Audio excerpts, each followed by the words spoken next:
mio vecchio amico di giorni e pensieri,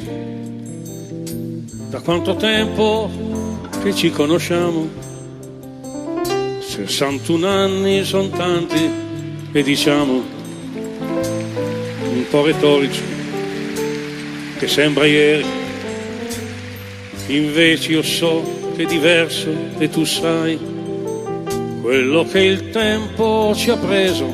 e ci ha dato. Io appena giovane sono invecchiato, tu forse giovane non sei stato mai, ma di illusioni non ne abbiamo avute, o forse sì, ma nemmeno ricordo, tutte parole che si son perdute con la realtà incontrata ogni giorno. Chi glielo dice a chi è giovane adesso di quante volte si possa sbagliare fino al disgusto di ricominciare, perché ogni volta è poi sempre lo stesso, eppure il mondo continua e va avanti, con noi o senza ogni cosa si crea su ciò che muore e ogni nuova idea, su vecchie idee e ogni gioia sui pianti. Ma più che triste ora è buffo pensare a tutti i giorni che abbiamo sprecati, a tutti gli attimi lasciati andare e ai miti belli delle nostre estati.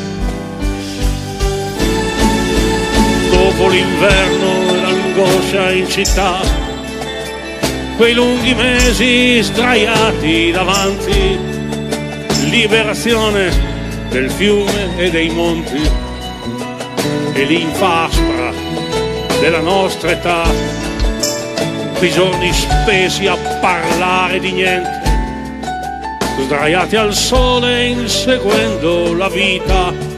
come l'avessimo sempre capita, come qualcosa capito per sempre. Il mio Leopardi, le tue teologie,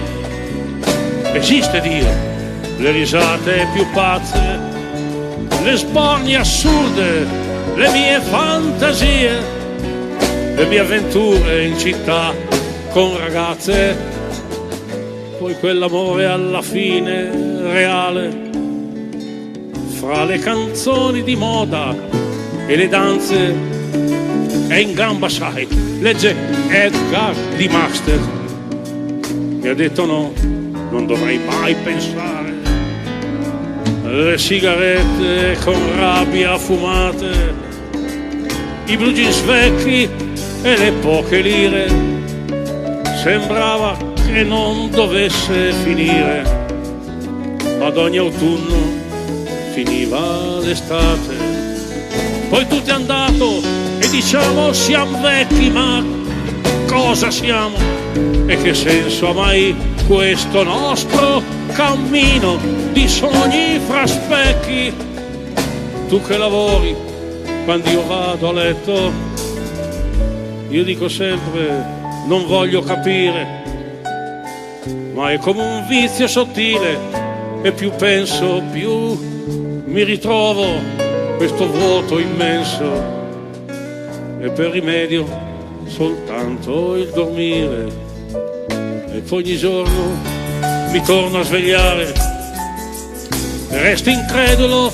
non vorrei alzarmi, ma vivo ancora